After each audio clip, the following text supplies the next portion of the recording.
হচ্ছি আইএসএফ কর্মী, আমাদের ভয় বলে কিছু নেই। কারণ অনেক আসার সময় আমি বলছি আমি একটা মহিলা কর্মী, আসার সময় অনেকেই বাধা দিয়েছিল শাসক দল থেকে।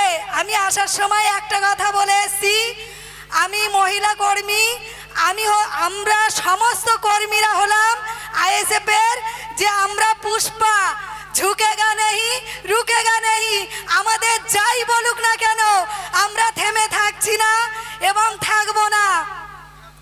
আমার পাশে যেসব মা বোনেরা আছে তাদেরকে উদ্দেশ্যে একটা কথা বলবো, যে আপনাদের ভোটগুলো আপনারা অন্তত একবার হলেও ভেবে চিন্তে দেবেন।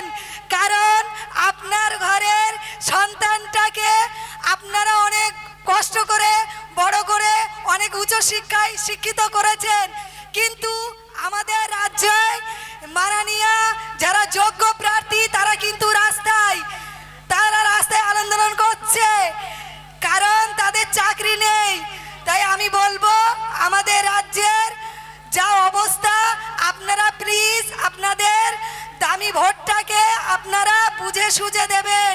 আমি আমাদের যুবক ভাইদেরকে বলবো যে আপনারা যেখানেই বসবেন অন্তত 5 জন 10 জন বন্ধু বান্ধবদেরকে নিয়ে একটু হলেও আইএসএফ এর আলোচনা করবেন।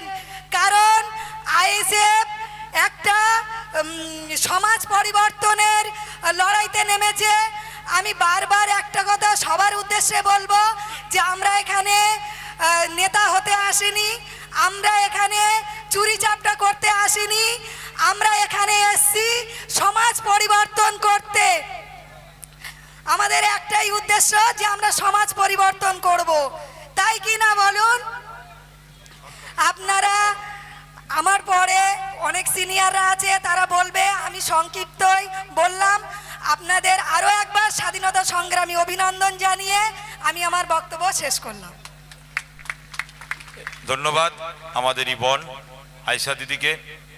এরপরেই বক্তব্য দিতে আসবেন ইন্ডিয়ান সেকুলার ফ্রন্টের বসিরহাট লোকসভা নির্বাচনীয় কমিটির অবজারভারের মধ্যে আছেন আমাদের প্রাণপ্রিয় ভাই গোলাম ভাই, এবং লড়াকু সৈনিক গোলাম ভাই বক্তব্য দিতে আসছেন।